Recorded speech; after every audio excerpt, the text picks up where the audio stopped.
Olá, é sempre uma alegria renovada poder estar mais uma vez diante de vocês, a quem agradeço pela permissão que me concedem de entrar nas suas casas, nestes momentos importantes de reflexão em torno dos temas do Evangelho segundo o Espiritismo.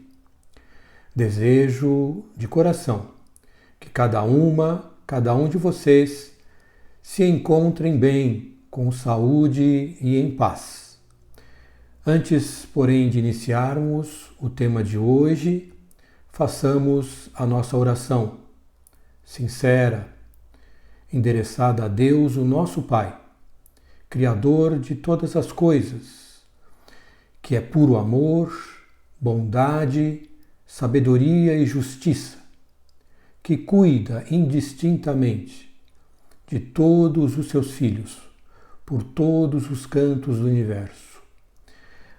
Tudo o que temos recebido em nossas vidas, as dádivas abundantes da vida, da saúde, da família, do trabalho, dos amigos e mesmo as dificuldades que se nos apresentam no cotidiano, que funcionam como alavancas para o nosso progresso intelectual, moral, espiritual. A Jesus, o Mestre querido, que de forma tão dedicada nos legou o seu Evangelho como guia seguro de nossas vidas, transmitindo-nos todas as instruções necessárias para que pudéssemos viver de forma adequada, de forma equilibrada, sem angariar novos débitos ao nosso passado já tão marcado pelos equívocos do desamor. Na medida em que adotamos estas condutas em nosso presente, certamente, Senhor Jesus, teremos um futuro mais tranquilo, com menos tribulações, com menos sofrimentos. E aos espíritos amigos que nos acompanham, que nos guiam, que nos orientam em todos os momentos, que cuidam de nós, que zelam por nós, que nos protegem. O nosso muito obrigado. E temos a certeza que nestes instantes eles também se unem a esta corrente, de modo a formar uma união entre os dois planos da vida, para agradecer, para louvar e para crescer. Que assim seja. Então, o nosso tema de hoje está no Evangelho segundo o Espiritismo, no capítulo 22. Não separareis o que Deus juntou. É um tema que fala basicamente sobre o casamento e o divórcio. Tem dois temas, é um item curto, relativamente curto, mas como todos do Evangelho, de grande importância, de grande significado para as nossas vidas, para quem já se casou, para quem ainda pretende se casar e para aqueles que eventualmente já tenham passado pela experiência que não possa ter sido bem sucedida, refletir também sobre essas questões para o seu futuro. Então vamos ler aqui o primeiro item, que trata da indissolubilidade do casamento. Importante termos as palavras tais quais elas constam no Evangelho, para que depois não pairem maiores dúvidas, não é? Então diz assim: também os fariseus vieram ter com ele para o tentarem e disseram: será permitido a um homem despedir sua mulher por qualquer motivo? Ele respondeu: não lestes que aquele que criou o homem desde o princípio os criou macho e fêmea e disse: por esta razão o homem deixará seu pai e sua mãe e se ligará à sua mulher, e não farão os dois senão uma só carne? Assim, já não serão duas, mas uma só carne. Não separe, pois, o que Deus juntou. Mas, por que então retrucaram eles? Ordenava Moisés que o marido desse à sua mulher um escrito, uma carta de separação, de desquite, e a despedisse? Jesus respondeu: foi por causa da dureza do vosso coração que Moisés permitiu despedisseis vossas mulheres, mas no começo não foi assim. Por isso eu vos declaro que aquele que despede sua mulher, a não ser em caso de adultério, e desposa outra, comete adultério. E aquele que desposa a mulher que outro despediu, também comete adultério. Então esta passagem está no Evangelho de Mateus, no capítulo 19, nos versos que vão do 3 ao 9. Então vejamos que os fariseus, preocupados com a maneira como Jesus se comportava, com as coisas que ele falava, que os incomodava, porque tocava fundo nas condutas hipócritas, equivocadas, né, dos sacerdotes daquela época, queriam de toda forma encontrar um meio para comprometer Jesus, fazer com que Jesus blasfemasse, falasse algo que pudesse ser utilizado contra ele para o prender, para o tirar de circulação. Então fizeram a ele esta pergunta, né? Se era correto, né, despedir ou dar o desquite à sua mulher, que um homem teria o direito de fazer isso independentemente do motivo. Então Jesus responde, né, de maneira muito serena e muito sábia, como sempre ele o fez, que na verdade não é? Que a união entre homem e mulher, na comunhão do casamento, não poderia ser desfeita por qualquer motivo.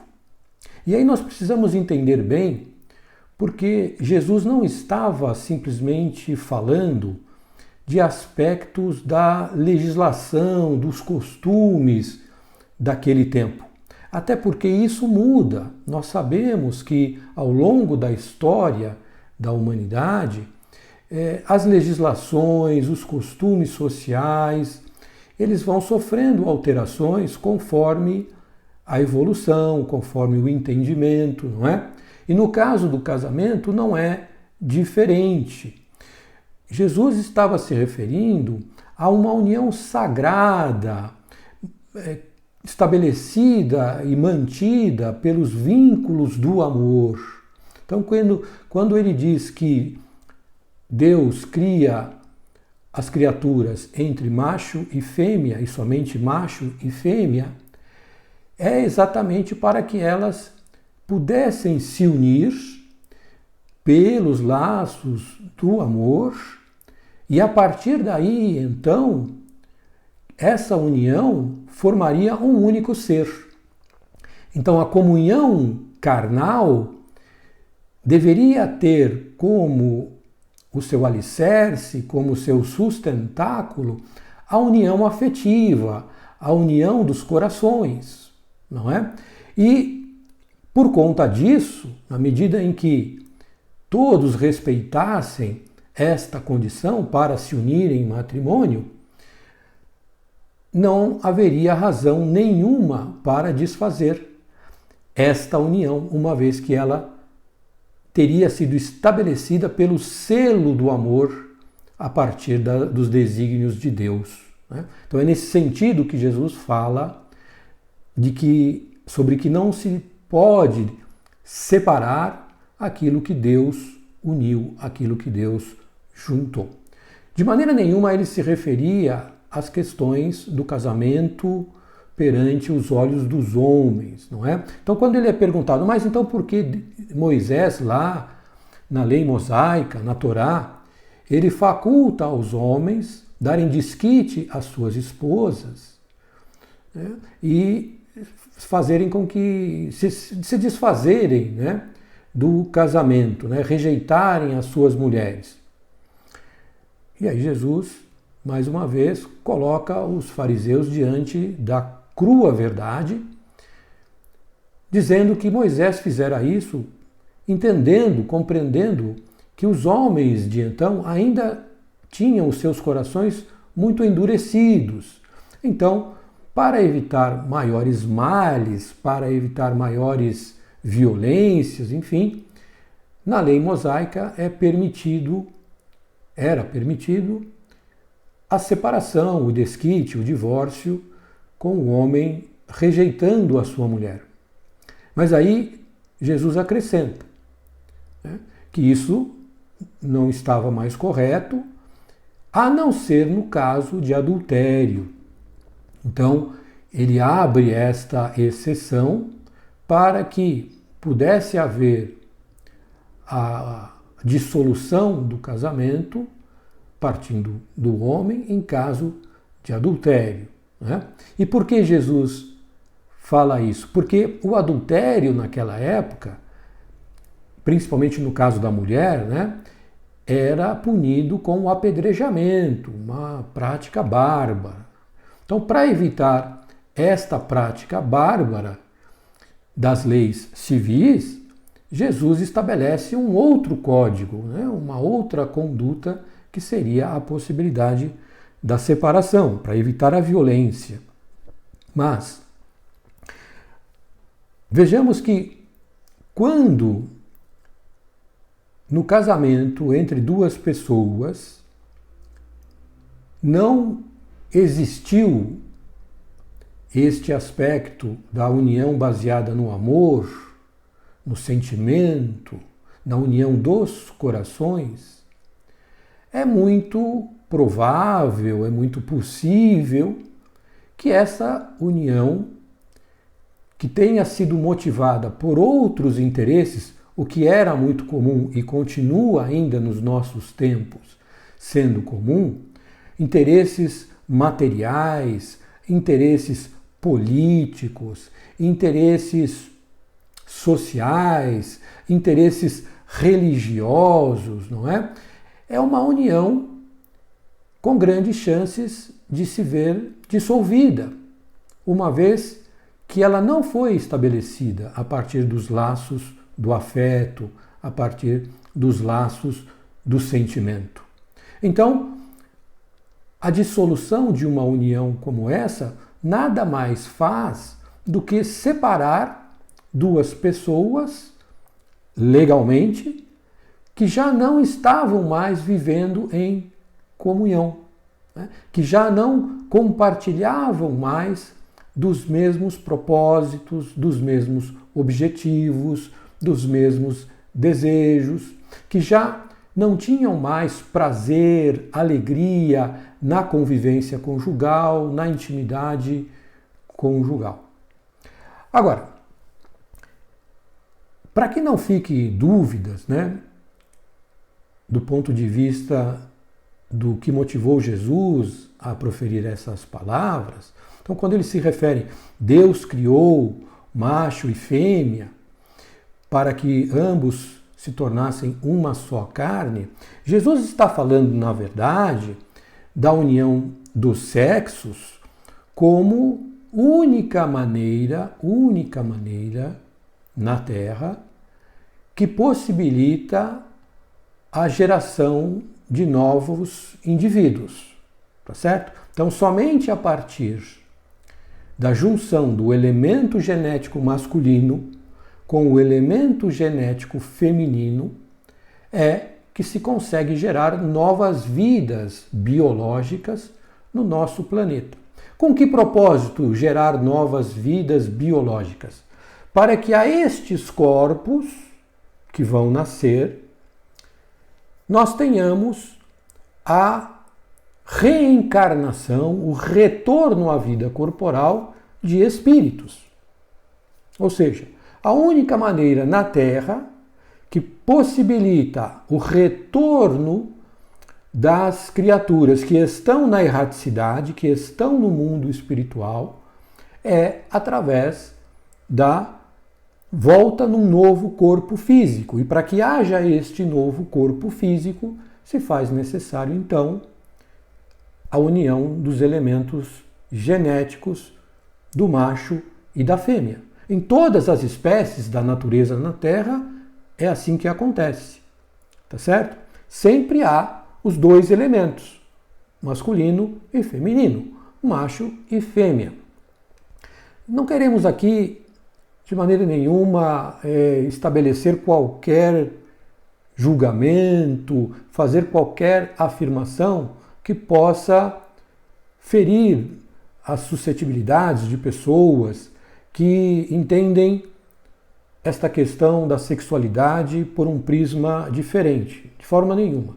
Nós entendemos, nós respeitamos, nós defendemos todas as convicções, todas as manifestações, mas nós estamos nos atendo ao texto que está no Evangelho.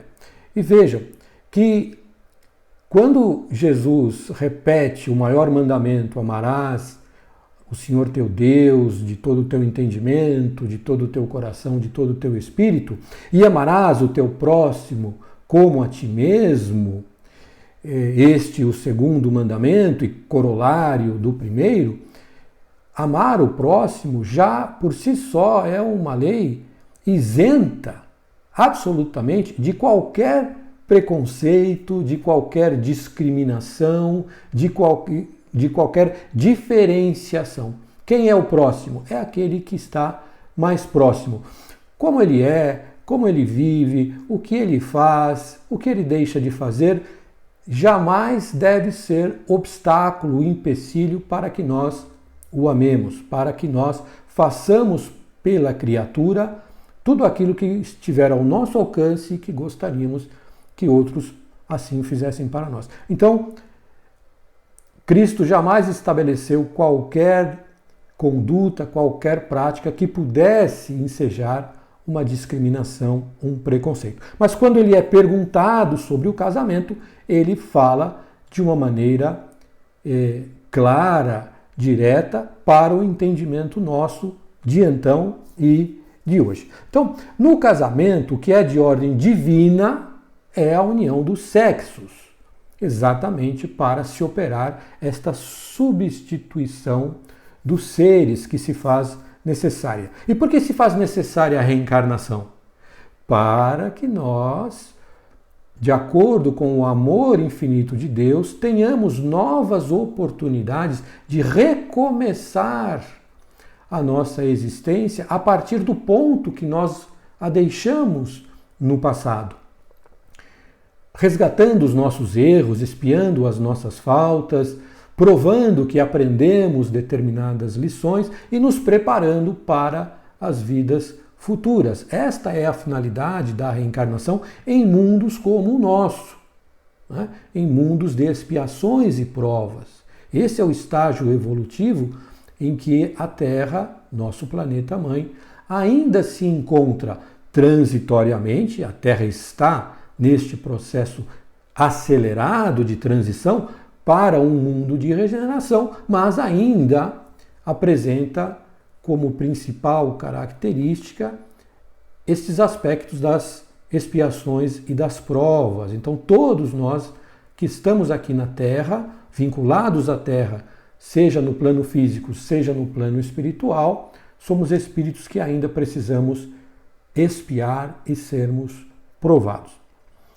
Mas, na união dos sexos, a par da lei material, né, comum a todos os seres vivos, então, essa questão da biologia, né, do elemento masculino e do elemento feminino, há outra lei divina imutável, como todas as leis de Deus exclusivamente, que é a lei do amor. Então, importante reforçar isso. As uniões entre as criaturas na Terra precisam ser estabelecidas a partir dos laços do amor. Se esta união irá produzir descendentes, se este casal irá procriar ou não, são questões que dizem respeito única e exclusivamente a eles. Não sabemos o que foi estabelecido no planejamento pré-reencarnatório para esta nova existência. Agora, estes encontros de almas que se reconhecem, que se atraem por um magnetismo poderosíssimo, o qual nós ainda estamos longe de poder conhecer, é uma realidade e deve ser entendida como tal. Se a partir daí teremos os filhos, teremos a vinda de espíritos ligados também a nós pelas razões do passado, não sabemos e isso cabe a cada um. Então quis Deus que os seres se unissem, não só pelos laços da carne, mas também pelos da alma, a fim de que a afeição mútua dos esposos se lhe transmitisse aos filhos e que fossem dois e não um somente a amá-los, a cuidar deles e fazê-los progredir. Então, entendamos a beleza, mas também a complexidade desta questão relacionada à união das criaturas na Terra. Na medida em que duas pessoas se unem em matrimônio e têm como um dos propósitos dessa união a formação de uma família, isso estabelece um dever para ambos os cônjuges, de, ao receber os filhos que Deus enviar, amá-los, cuidar deles, protegê-los, orientá-los, educá-los, com vistas a quê? Com que propósito? Que estes filhos se tornem criaturas de bem. Que estes filhos de Deus, temporariamente na condição de filhos da carne, possam aprender através dos exemplos, através dos ensinamentos, através da convivência no lar, os princípios da lei divina. E ao incorporar tais princípios em sua conduta, tornarem-se pessoas de bem, pessoas amorosas e assim reproduzir este ciclo de progresso indefinidamente. Então, ao mesmo tempo em que Jesus responde sobre o casamento, ele dá este entendimento a respeito da própria família. Esta célula nuclear e fundamental da sociedade civilizada. Não é? Sem a família, não há como termos o retorno dos espíritos que necessitam progredir e não haveria progresso. Então, muito cuidado com estas ideias aparentemente modernas, né, que pregam a dissolução da família, a inutilidade do casamento, mesmo da religião.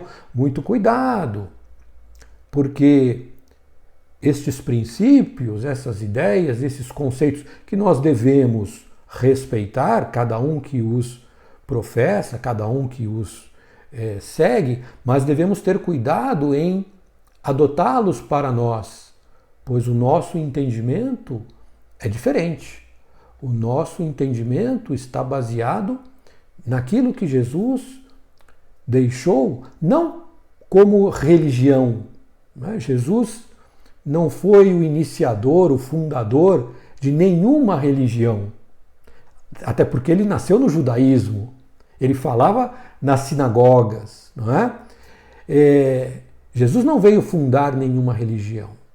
Jesus veio falar a todas as criaturas do planeta, independentemente de suas crenças, de sua cultura, de sua condição social, econômica. Veio falar de Deus, veio falar do amor, veio falar do perdão, veio falar da prática do bem, da caridade, da indulgência, da benevolência. Então os ensinos de Jesus não têm nada a ver com esta ou aquela denominação religiosa. Então tomemos muito cuidado. Então nós, espíritas principalmente, não há nenhum problema e até é salutar conhecer o que pregam outras pessoas, outras filosofias, outras doutrinas, nenhum problema. Precisamos aprender a conviver de maneira harmoniosa, de maneira fraterna. Mas eu vou ser fraterno com o meu irmão que, porventura, pensa, acredita em outras coisas. Mas eu não vou, por uma questão de fraternidade, aderir, apoiar, mudar as minhas crenças. Se, de fato, eu estou convencido de que as minhas crenças são, para mim, para a minha realidade, as melhores possíveis. Então, só voltando nessa questão do casamento, do ponto de vista das leis dos homens, então, sempre houve mudanças nesta condição do que é permitido, do que não é permitido, tá certo? Então, existem países, ou existiram países em que o único casamento válido era o casamento religioso. Outros países, em outros tempos, o único casamento válido era o casamento no civil. E outros até em que se fazia necessário os dois casamentos, no religioso e no civil, para que perante as leis daquele país, naquele momento, naquele período, tivessem validade. Na medida em que os estados, as sociedades organizadas em estados, foram se tornando laicas, o que isso significa? O estado laico é quando não há interferência direta das questões religiosas, as leis, os regramentos dessa sociedade que vive sob um estado laico não sofrem influência de nenhuma religião. As religiões são permitidas, a liberdade de culto, mas não há, como havia no passado, uma íntima ligação entre governo e religião, seja a religião A, a religião B. Nós ainda temos estados, nações no mundo que não são assim, em que o sistema de governo, de administração, é uma teocracia, ou seja, há uma ligação profunda das leis civis que regem o cotidiano das criaturas com as leis do código religioso daquele povo. Mas no mundo ocidental, pelo menos, não temos esse tipo de situação. Então, na maior parte, pelo menos, dos países do Ocidente, o casamento, para ter validade, ele precisa ser realizado perante a autoridade constituída, perante a autoridade que pode firmar, reconhecer, atestar legalmente a união daquelas duas pessoas. Mas isso já mudou muito e certamente continuará mudando.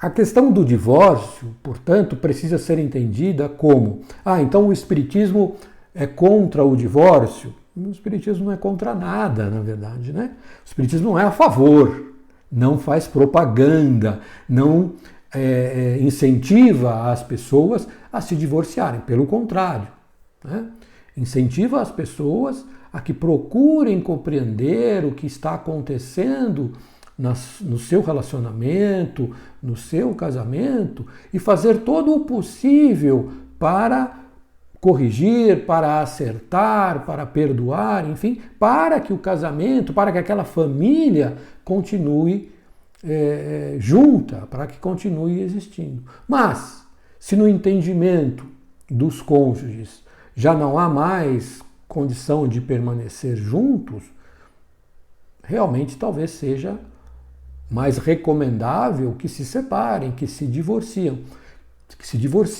Por quê? Porque dessa maneira estarão evitando males maiores a si mesmos, aos filhos, né? Um ambiente doméstico marcado por brigas, por discussões, por violências verbais, violências físicas, não deve ser cultivado, não deve ser apoiado. Então, o Espiritismo não é contra o divórcio, não é a favor do divórcio. O Espiritismo é a favor do amor, é a favor do cristianismo, né? O Espiritismo é, em resumo, o cristianismo, trazido pelos Espíritos e pela codificação de Allan Kardec, de uma forma, numa linguagem tal que todas as pessoas pudessem entender, sem misticismos, sem rituais, sem códigos sacramentais, não é? Uma linguagem clara, direta, acessível a todas as pessoas, independentemente do seu grau de instrução ou da sua condição socioeconômica. Mas a doutrina espírita traz, em suma, o que o Cristo nos deixou, o Evangelho, a Boa Nova de Jesus. Não há nada de novo nesse aspecto no cristianismo. Então nós já falamos do divórcio, não é? Que é o outro item que está neste capítulo, ou seja, é apenas separar de maneira legal perante as leis aquilo que já está de fato separado. E por que isso é importante? Para que as pessoas não vivam situações delicadas, né? Perante o ponto de vista moral, social e legal. Não é? Quando os casais já não querem mais viver juntos, então que resolvam a sua situação antes de iniciarem novos relacionamentos. É claro que cada uma tem todo o direito de buscar a sua felicidade através de outros relacionamentos. Nenhum problema quanto a isso. Mas primeiro que resolvamos a situação com a qual estamos comprometidas. Solucionando esta questão perante a lei dos homens e também perante a lei de Deus, a lei moral, então sim, que cada um dê rumo que bem entender à sua vida afetiva, à sua vida amorosa. Mas não inverter, né, as situações, ou seja, ainda enquanto casado, ainda enquanto casada, iniciar outros relacionamentos. Isso não está correto, não é? Isso não está correto, independentemente dos laços de afetividade que já não existam mais entre as duas criaturas. Resolvamos então a nossa situação, até porque temos filhos, até porque temos patrimônio que precisa ser adequadamente distribuído, não é? Então atendamos aos preceitos da lei dos homens, a César o que é de César, e depois então encaminhemos a nossa vida como melhor nos aprouver. Veja, então, que nessa questão do divórcio, né, quando Jesus é abordado, né, por que Jesus permitiu, por que Moisés permitiu, então ele fala, foi por causa da dureza dos seus corações, mas aí tem uma frase interessante, né, que às vezes passa despercebida no texto, que é o seguinte: porém, no princípio não foi assim. Então Moisés, pela dureza dos vossos corações, permitiu que o homem desse à sua mulher a carta de divórcio. Mas no princípio não foi assim. Que princípio é esse, não é? Então Jesus se refere aí ao tempo mais remoto da humanidade, quando os homens ainda não estavam pervertidos, contaminados pelo egoísmo e pelo orgulho, né? E viviam de forma mais plena, de acordo com as leis de Deus. Então as uniões, naquela época, pelo que Jesus coloca, estavam mais fundadas na simpatia, né? Nos sentimentos, e não na ambição, não na vaidade. E, portanto, né, as uniões de então não precisavam ser desfeitas, porque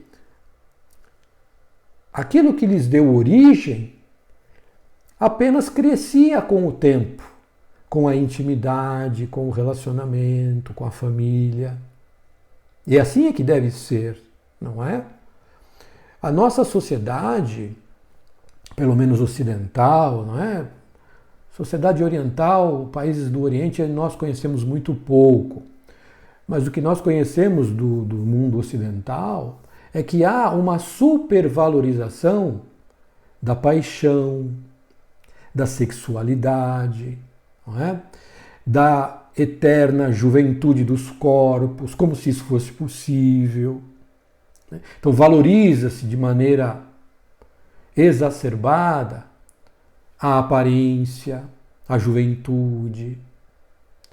Então, infelizmente, nós vemos pessoas que já estão, homens ou mulheres, é mais comum entre os homens, temos que admitir, mas também acontece entre as mulheres, mas que já estão no terceiro, quarto, quinto casamento, sempre procurando atributos na outra pessoa que entende que eles são indispensáveis. A beleza física, a aparência, né, a juventude. E nós sabemos que isso é impossível, porque os nossos corpos físicos, pelas leis do planeta em que nós vivemos, com o passar do tempo, eles vão ficando menos belos, menos viçosos, menos vigorosos, não é? Então, o casamento entre duas criaturas que se uniram ainda na juventude precisa crescer, precisa amadurecer, porque chegará um tempo em que nem o homem nem a mulher terá mais a aparência, a disposição física, a força, né, que tinha nos seus 20, 30 anos. Então, a relação ela vai se adaptando, ela vai se ajustando na amizade, no carinho, na cumplicidade, né, na parceria entre as criaturas. Não que as questões da intimidade física não sejam mais importantes, de maneira nenhuma. Elas continuam sendo importantes. Mas elas têm que se ajustar às condições das criaturas que já estão mais velhas, que já estão menos, né, dispostas a determinadas atividades. E isso é normal, isso não pode ser entendido como motivo de desatenção, de falta de carinho, de falta de proximidade, pelo contrário. Tá certo? Então, nós vemos muitas pessoas numa busca frenética pela paixão, quando nós sabemos que paixão é algo que não tem duração, a paixão é efêmera.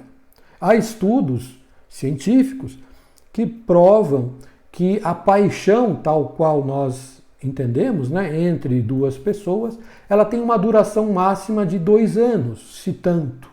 Por quê? Porque esta emoção, ela produz tamanha descarga hormonal, principalmente a adrenalina, o coração dispara, dá dor de estômago, dá suadeira nas mãos, a boca fica seca. Esses todos são sintomas de uma alteração hormonal no corpo físico. Então, a continuação prolongada deste tipo de fenômeno produziria necessariamente malefícios ao corpo. Então, há um mecanismo no cérebro, como se fosse um interruptor, que a partir de um determinado momento, ele como que desliga este mecanismo, então não há mais essa descarga hormonal. Então, se as pessoas apaixonadas não souberam cultivar o amor, realmente elas perdem o interesse umas pelas outras. Acontece. Então, por isso esse prazo, esse período de carência nos é dado exatamente para que na convivência, na intimidade, no planejamento de nossas vidas, dos nossos propósitos, nós fortaleçamos os laços do amor, do sentimento puro, do carinho, da amizade, não é? Porque a paixão acaba. Então essa supervalorização da paixão na nossa sociedade precisa ser repensada. Esta preocupação excessiva com a aparência, não que nós não devamos ter cuidado com a nossa aparência e nos apresentemos de forma desleixada, de forma nenhuma, não é isso. Mas esse excesso de preocupação com a aparência não é saudável, porque escraviza as pessoas. Torna as pessoas prisioneiras de condutas, de práticas, de hábitos de consumo que não fazem bem para elas. Então, nós ficamos por aqui com o nosso tema do Evangelho, lembrando que o casamento continua sendo uma instituição que deve ser entendida como sagrada, porque é o caminho natural para a constituição de famílias que se unem como parte do seu planejamento de resgate dos seus erros do passado e de preparação para o futuro. É na família que nós nos perdoamos, é na família que nós nos reconciliamos, é na família que nós nos ajustamos para viver em sociedade. Então, o casamento, a família começa no casamento entre duas criaturas. O amor que possa existir entre pessoas de mesmo sexo, isso aqui não está em consideração, não é sobre isso que trata o nosso tema de hoje. Então, a minha gratidão a cada um de vocês, sempre desejando paz, saúde e felicidade. Fiquem bem. Até uma próxima oportunidade, se Deus permitir.